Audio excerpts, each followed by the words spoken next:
찬양 감사드립니다.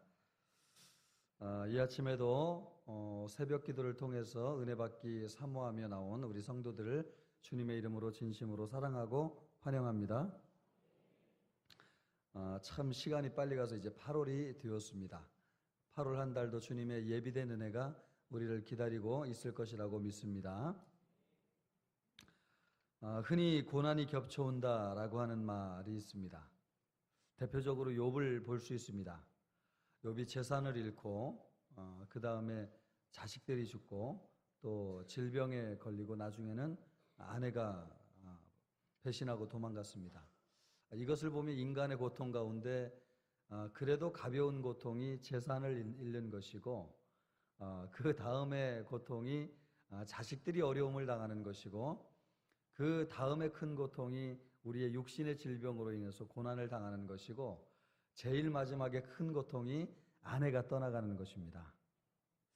그런데 이런 네 가지 고통 가운데 하나라도 겪지 않는 사람은 없을 것 같습니다.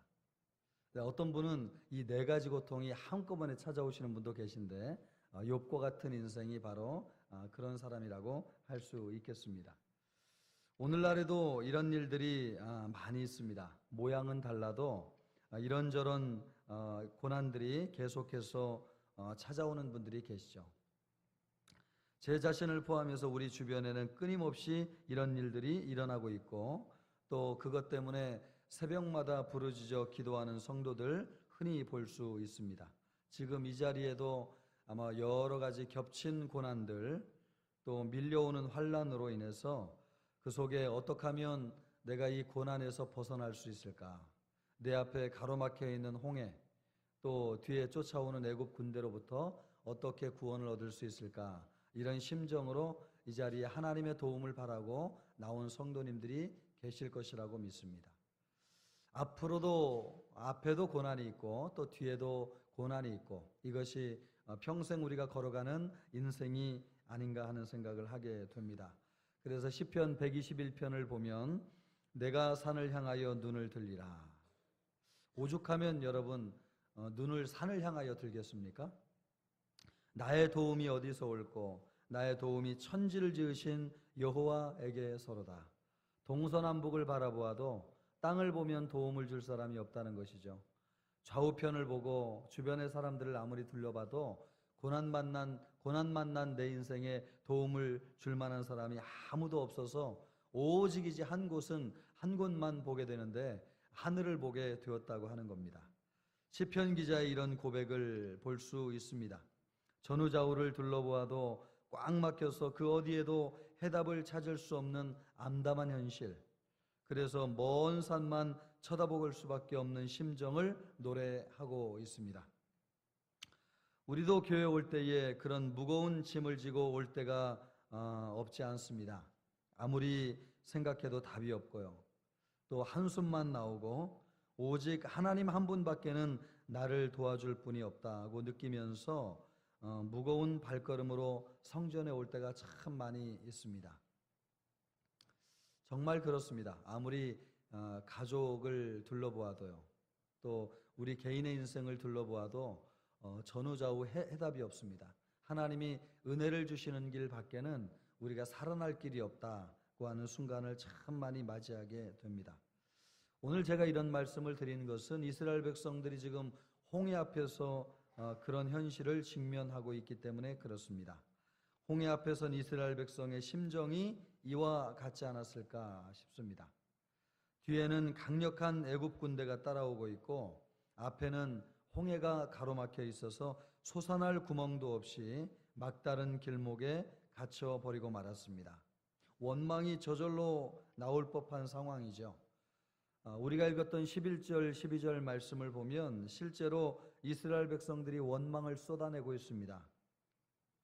애굽에 매장지가 없어서 당신이 우리를 이끌어내어 이 광야에서 죽게 하느냐? 어찌하여 당신이 우리를 애굽에서 이끌어내어 우리에게 이같이 하느냐? 우리가 애굽에서 당신에게 이른 말이 이것이 아니냐? 이르기를 우리를 내버려 두라. 우리가 애굽 사람을 섬길 것이라 하지 아니하더냐? 애굽 사람을 섬기는 것이 광야에서 죽는 것보다 낫겠노라. 길이 순탄하고 평탄하면 이런 얘기 하지 않았을 것 같습니다. 그런데 가나안 땅으로 데려가겠다고 이스라엘 백성들을 출애굽시켰는데 막상 나와 보니까 앞에 홍해가 가로막혀 있고 뒤에 애굽 군대가 한참 따라오니까 이스라엘 백성들의 마음이 상심한 것이죠. 그래서 핑계를 지금 모세에게 돌리고 있는 것입니다. 우리는 그냥 애굽에서 그대로 살기를 원했는데 왜 굳이 우리에게 출애굽하자고 해서 이 고생을 하게 하느냐. 우리를 내버려 두게 두었더라면 더 좋았을 것을 왜 이 광야에 와가지고 매장지가 없는 것처럼 우리를 여기에서 죽게 하느냐. 이 핑계를 대는 거죠. 이스라엘 백성들의 심정을 충분히 이해하지만 또 이런 것을 보면 우리가 하나님 앞에서 늘 고난 앞에서 우리가 하나님 앞에 원망하는 우리 자신의 모습을 발견하게 됩니다. 여기서 우리가 주목해야 될 두 단어가 있습니다. 그것은 대조를 이루면서 이스라엘 백성의 상황을 도저히 용납할 수 없다는 강력한 반발심을 엿볼 수 있습니다. 11절에 보면 이끌어내어라고 하는 말이 있습니다. 두 번에 걸쳐서 쓰여지고 있습니다. 당신이 우리를 애굽에서 이끌어내어. 나는 싫은데 당신이 왜 억지로 우리를 이끌어내어서 이 사지로 몰고 왔느냐. 우리는 정말 원하지 않았다라고 지금 책임 전가를 하고 있는 것입니다. 주님이 우리를 예수 믿도록 불러내지 않았다면, 주님이 우리에게 꿈을 주지 아니하시고 비전을 주지 아니하셨다면 우리에게 이런 고난이 없었을 텐데, 내가 그냥 세상에서 평안히 살면서 세상 즐기면서 안락하게 인생을 살았을 텐데 굳이 주님이 왜 나를 불러내셔서 이렇게 예수 믿게 하시고 신앙생활하게 하셨느냐, 이런 원망을 하는 것이죠. 또 한 단어는 12절에 보면 내버려 두다라고 하는 말이 나옵니다. 우리가 애굽에서 당신에게 이른 말이 이것이 아니냐. 이르기를 우리를 내버려 두라. 우리를 내버려 두라. 우리는 거기서 살아도 괜찮았는데 그냥 내버려 둘 것이지, 그랬더라면 이 생고생을 하지 않아도 됐을 텐데 왜 억지로 끌어내어서 우리를 죽게 하느냐. 이런 원망을 하고 있는 것이죠. 우리 인생 살면서 여러분 이런 원망하지 않는지 모르겠습니다. 하나님이 왜 나를 끌어내셔서, 왜 그냥 내가 예전에 사는 대로 그냥 내버려 두시면 더 좋았을 것을 왜 지금 이런 생고생하게 하나님께서 나를 이끌어내시고 이런 인생 살게 하시느냐. 우리 마음속에 원망이 있을지 모르겠습니다. 예수 믿고 모든 일이 평탄하고 순적하고 잘 되고 기도한 대로 응답되면 이런 원망하지 않을 거예요. 그런데 신앙생활하면 하나님의 뜻대로 살아보려고 하면, 말씀대로 순종하려고 하면 반드시 홍해를 만나게 되고 뒤에 우리의 애굽 군대가 우리를 따라오게 되어져 있습니다. 그래서 항상 우리가 하나님께서 우리에게 보여주신 길을 가려면 장애물을 만나게 되는데 그 장애물 가운데서 하나님을 원망하죠. 하나님, 내가 그냥 이대로 살아도 참 좋았을 텐데 왜 나에게 새로운 인생 살게 하시는 것입니까? 하나님, 주님이 나 목사 되도록 불러주지 않으셔도 내가 평신도가 되어가지고 신앙생활 잘할 텐데 굳이 왜 목사 되게 하셔서 이런 고생하십니까?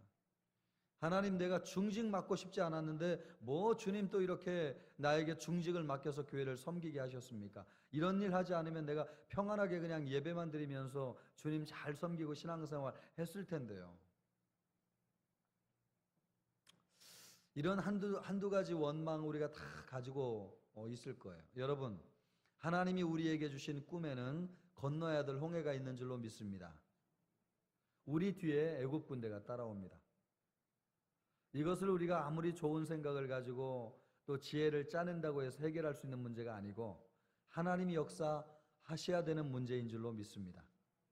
여러분, 이 자리에 앞뒤 딜레마에 빠져가지고 이러지도 저러지도 못하는 분들이 계십니까? 전적으로 주님 의지하기를 바랍니다. 주님 외에 다른 길이 없어요. 성경의 모든 말씀이 창세기부터 요한계시록에 하나의 정답이 있다고 한다면 하나님 안에 구원이 있느니라. 예수 그리스도가 우리의 참된 구원이 되시느니라. 이것이 성경이 우리에게 주시는 말씀이죠. 여러분, 다른 말씀 없는 줄로 믿습니다. 오직 하나님이 우리를 구원하시는 것이고, 앞뒤 전후다우 둘러봐도 구원해 주실 분이 아무도 없는데 하나님만이 우리를 건져 주시는 것입니다. 앞에 홍해가 있고 뒤에 애굽 군대가 있는 것은 하나님의 뜻이 있다는 거예요. 이런 이스라엘 백성의 원망에 대해서 모세의 반응을 보면 너무나 신앙적이고 평범한 반응을 볼 수 있습니다. 책망을 하거나 그들을 꾸짖지 않습니다. 너희는 두려워하지 말고 가만히 서서 여호와께서 오늘 너희를 위하여 행하시는 구원을 보라. 그 말씀이 어디 나옵니까, 여러분? 14절 나오죠, 그죠? 14절. 몇 절 나오죠? 예, 13절, 14절. 우리 믿음으로 한 번 더 읽어보겠습니다. 모세가 백성에게 이르되 너희는 두려워하지 하여 행하시는 구원을 보라. 죄송합니다. 다시요. 제가 지금 헷갈렸습니다. 모세가 백성에게 이르되 너희는 두려워하지 말고 가만히 서서 여호와께서 오늘 너희를 위하여 행하시는 구원을 보라. 너희가 오늘 본 애굽 사람을 영원히 다시 보지 아니하리라. 여호와께서 너희를 위하여 싸우시리니 너희는 가만히 있을지니라. 아멘. 14절 말씀이 오늘 우리에게 주시는 하나님의 말씀이면 좋겠습니다. 여호와께서 너희를 위하여 싸우시리니 너희는 가만히 있을지니라. 여러분, 우리는 주님만 보아도 주님이 대신해서 우리의 싸움으로 승리를 우리에게 선물하여 주실 줄로 믿습니다. 8월 한 달이 그런 달 되기를 바랍니다. 주님이 싸우시는 달, 주님의 승리를 우리에게 주시는 달. 그래서 우리가 기도하고 주님만 바라보아도 주님이 우리를 승리로 인도하는 한 달이 되기를 바랍니다. 그래서 이 아침에 우리가 기도한다고 저는 믿습니다. 바울이 이렇게 이스라엘 백성들에게 이야기할 수 있었던 것은 모세는 하나님으로부터 하나님의 말씀을 받았던 것이지요. 모세도 부인할 수 없는 한 가지 분명한 사실은 하나님이 이스라엘 백성을 이끌어 내셨는데 홍해로 데리고 와서 이 상황에 직면하게 하신 분이 하나님이라고 하는 것을 분명하게 믿었기 때문에 그렇습니다. 출애굽기 13장 17절 말씀을 보면 성경에 이렇게 말씀하고 있습니다. 바로가 백성을 보낸 후에 블레셋 사람의 땅의 길은 가까울지라도 하나님이 그들을 그 길로 인도하지 아니하셨으니 이는 하나님이 말씀하시기를 이 백성이 전쟁을 하게 되면 마음을 돌이켜 애굽으로 돌아갈까 하셨음이라. 그러므로 하나님이 홍해의 광야길로 돌려 백성을 인도하셨다라고 말씀하고 있습니다. 이 백성이 전쟁을 만나면 마음을 돌이킨다는 것이죠. 그래서 애굽으로 돌아갈까 하여서 하나님께서 홍해길로 인도하셨다는 것입니다. 전쟁을 보면 마음을 돌이킨다는 것입니다. 블레셋 땅으로 가면 가까운 길도 있었습니다. 하나님은 홍해길로 그러나 인도하셨습니다. 왜 그러셨습니까? 여기에는 두 가지 이유가 있습니다. 첫째는 협공의 위험이었습니다. 블레셋 땅으로 가면 앞에는 블레셋 군대가 또 뒤에는 애굽 군대가 와서 전쟁을 치르게 되었습니다. 앞뒤에서 협공을 당하면 전멸할 위험이 있었고 이긴다고 해도 피해가 너무나 컸을 것입니다. 늘 뒤따라오는 애굽 군대 때문에 발목이 잡혀서 불안하고 초조했을 것입니다. 이런 상황이었다면 모세가 40주야를 산 위에 올라가서 하나님의 말씀을 받을 수 있었을까요? 전쟁을 하느라고 아마 하나님의 말씀을 받을 시간이 없었을 것입니다. 여러분, 교회에 하나님이 주시는 가장 큰 축복 가운데 하나는 평안의 축복입니다. 교회가 싸우기 시작하면 하나님의 말씀을 받을 수가 없어요. 예배에 집중할 수 없어요. 교회 분란이 일어나잖아요. 교회 평안이 없잖아요. 교회가 하는 본질적인 사역을 감당할 수가 없어요. 전도, 선교, 예배, 기도, 주일학교, 여러분 이런 거 상상할 수도 없어요. 싸우면 온 교우들이 그냥 오직 마음을 하나로 거기에 예민해져 가지고 싸우느라고 시간과 에너지를 거기에 전부 다 써요. 그래서 주님이 우리에게 주신 명령, 가르치고 치료하고 전파하라, 이런 사명 감당할 수가 없어요. 그래서 이스라엘 백성들을 특별히 말입니다, 광야로 인도한 것이 얼마나 귀하고 복된 일인지요. 애굽 군대를 피하게 하시고 또 블레셋 군대를 피하게 하셔서 사람과 전쟁하지 아니하게 하심으로 모세로 하여금 하나님의 말씀을 어디서 받았습니까? 예, 어디서 받았어요? 예, 가끔 잊어버릴 때가 있어요. 시내산에 올라가 가지고 모세에게 40주야를 있으면서 하나님의 말씀을 받게 했잖아요. 만약에 전쟁이 있었다면 그런 일 없었을 것입니다. 그러니까 이스라엘 백성들을 이 광야로 인도한 것이 하나님의 얼마나 놀라운 뜻인지요. 이스라엘 백성이 진을 치고 하나님의 놀라운 임재와 그분의 영광을 그토록 집중하도록 경험할 수 없었을 것입니다. 근데 이스라엘 백성이 40년 동안 광야에서 하나님 앞에 훈련을 받는데 말이에요, 사람 걱정하지 아니하고 오직 하나님께만 집중해서 하나님의 임재를 경험했습니다. 낮에는 구름 기둥이 하나님의 임재를 대신하였고 밤에는 불 기둥이 하나님의 임재를 대신하여서 눈을 떠도 하나님의 임재, 눈을 감아도 하나님의 임재, 이 하나님의 임재를 이스라엘 백성 역사 가운데 언제 제일 많이 경험하였느냐? 광야 시절에 하나님의 임재를 제일 많이 경험했습니다. 하나님께서 우리의 인생 광야로 인도하실 때는 뜻이 있어요. 하나님을 깊이 만나게 하시는 것입니다. 광야에서 우리 하나님의 임재를 눈을 떠도 만나고 눈을 감아도 만나게 하시는 하나님의 뜻이 있습니다. 언제 뒤에 군대가 와가지고 쓸어버릴지 모르는 상황이었다고 한다면 불안해가지고 영적으로 하나님께 집중할 수 없었을 것입니다. 저는 종종 산기도를 가본 적이 있는데 산기도하면서 가장 힘든 적이 무엇이냐면 두려움입니다. 마치 무엇인가 등 뒤에서 말이에요, 나를 이렇게 툭 칠 것 같아요. 제가 신학교 다니면서 또 신대원 다니면서 우리 학교 그 뒷동산에 기도굴이 있었는데 거기에 가서 기도를 많이 했습니다. 아무도 기도하지 않는 그 칠흑과 같이 캄캄한 시간에 10시에서 12시까지 늘 기도를 했는데, 여러분 제일 두려운 것이 뭐냐면 산에 올라갈 때도 누가 이렇게 툭 칠 것 같아요. 그리고 기도굴에 들어가가지고 주여 이렇게 부르면 누가 와가지고 이렇게 툭 칠 것 같아요. 그래서 눈을 번쩍 뜨고 막 뒤를 돌아볼 때가 얼마나 많이 있는지요. 그래서 여러분 막 이 두려움을 내어 쫓으려고 막 얼마나 세게 기도하는지요. 그래서 기도 훈련이 되기도 했어요. 막 뒤에 누가 또 쫓아오는 것 같아요. 그리고 눈을 감으면 앞에 막 뭐가 보일 것 같아요. 앞에 무엇이 있고 뒤에 뭐가 쫓아올 것 같은 이런 두려움 속에서 기도하는 거 참 두려운 일이에요. 그런데 산기도할 때에 제일 두려운 것이 이런 두려움이죠.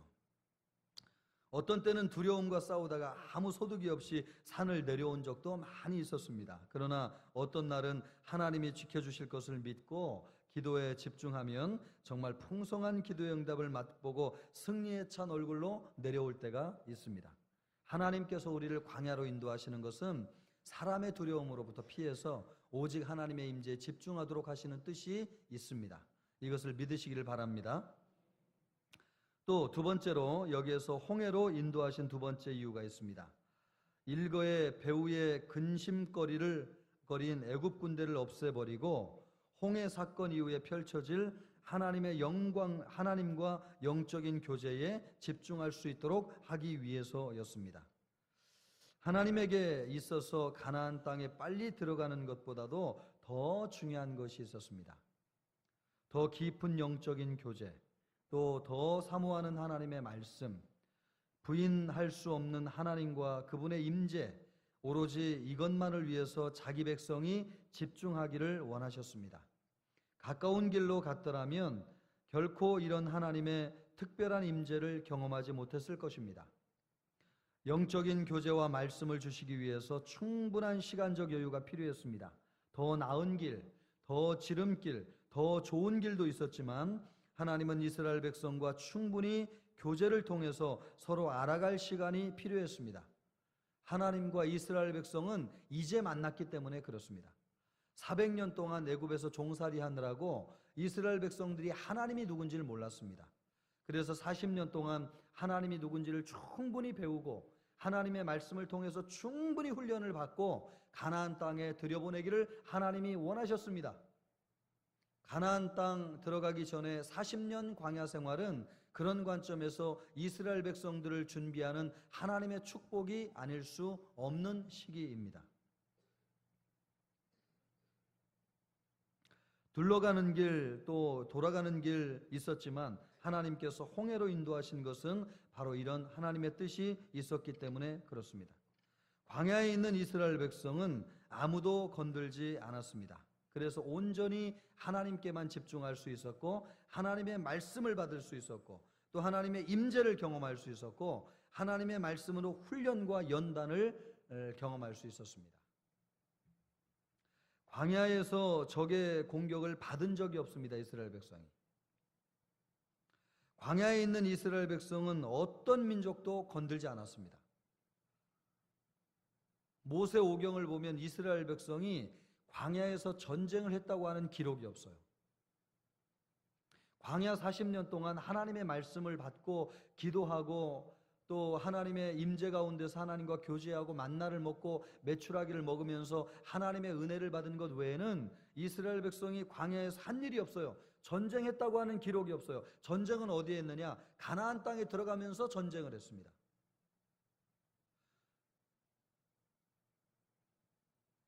그러므로 하나님께 충분히 집중할 수 있는 기간이었어요.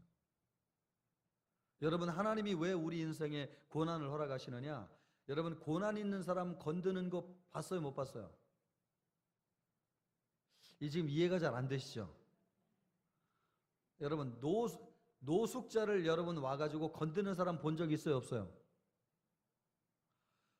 복권 당첨되면 말입니다. 주변에 찾아오지 않던 이웃과 친척들도 언제 그 소식을 알고 돈 있는 줄 알고 벌떼같이 사람들이 몰려들어요. 그런데 돈 다 잃어버리고 노숙자가 되면 사람이 찾아올까요? 안 찾아올까요? 찾아오는 사람이 없어요. 그냥 가서 이렇게 등만 툭 쳐도 도와달라는 말 할까봐 아무도 찾아오는 사람이 없어요. 고난 만난 사람은 찾아오는 사람이 없어요. 사마리아인이 고난을 만났지 않습니까? 레위인도 그냥 지나가고 제사장도 그냥 지나가고 여러분 이스라엘 사람들은 다 그냥 지나가요. 그런데 이방인이 찾아와가지고 고난 만난 사람을 도와준다는 예수님의 비유가 있지 않습니까? 우리가 고난의 때에 처하면 사람들이 우리에게 찾아와가지고 시비를 거는 사람이 없어요. 건드는 사람이 없어요. 오직 우리는 누구만 바라볼 수밖에 없습니까? 하나님만 바라볼 수밖에 없어요. 그래서 우리 인생에 하나님이 고난을 주시는 거예요. 이 고난의 해답이 하나님께만 있다라고 하는 것을 주께서 우리에게 깨닫게 해 주시는 것이죠. 고난 가운데 있는 사람은 아무도 그 사람을 건들지 않습니다. 그래서 오직 하나님께만 집중할 수 있습니다. 그래서 주님이 우리를 종종 광야로 인도하시는 것입니다. 우리 교회에도 주님이 어떤 고난을 주셨다고 한다면 그것은 오직 하나님께 집중하라고 하는 사인인 줄로 믿습니다. 여러분 이런 기회에 하나님의 말씀 더 많이 받기를 바라고요. 또 더 많이 기도하기를 바라고 예배 가운데로 나아가기를 바라고 주님과 춤을 추면서 주님의 교제 가운데 머무시기를 우리 주님의 이름으로 축복합니다. 우리의 삶도 마찬가지입니다. 쉽고 편한 길도 있습니다. 그러나 그 길로 가면 영적인 특혜도 사라집니다. 홍해를 만난 여러분, 앞에는 건너지 못할 바다가 있고 뒤에는 애굽 군대가 쫓아오고 있습니까? 오늘 모세의 말과 같이 두려워하지 말기를 바랍니다.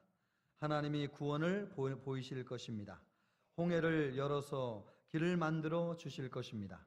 우리에게 홍해를 주신 이유는 영적인 교제에 집중하기를 원하시기 때문입니다. 시내산에서 모세가 말씀을 받았듯이 주신 말씀을 받는 시간이 되기를 바라고 기도를 통해서 더 풍성한 응답을 받는 그런 시간이 되기를 바랍니다.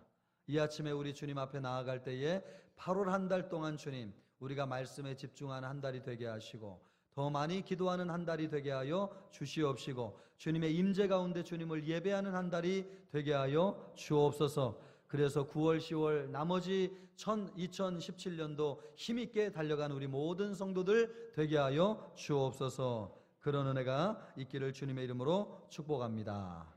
기도하겠습니다. 오늘 주신 말씀을 붙잡고 여러분 기도해 하시기를 바랍니다. 여러분의 인생 앞에 홍해가 있습니까? 뒤에 애굽 군대가 따라오고 있습니까? 광야에서 주님이 우리에게 깊은 교제 주시기를 원하신다고 믿습니다. 주님의 뜻을 붙잡고 이 시간 한 2, 3분 정도 기도하는 시간을 갖겠습니다.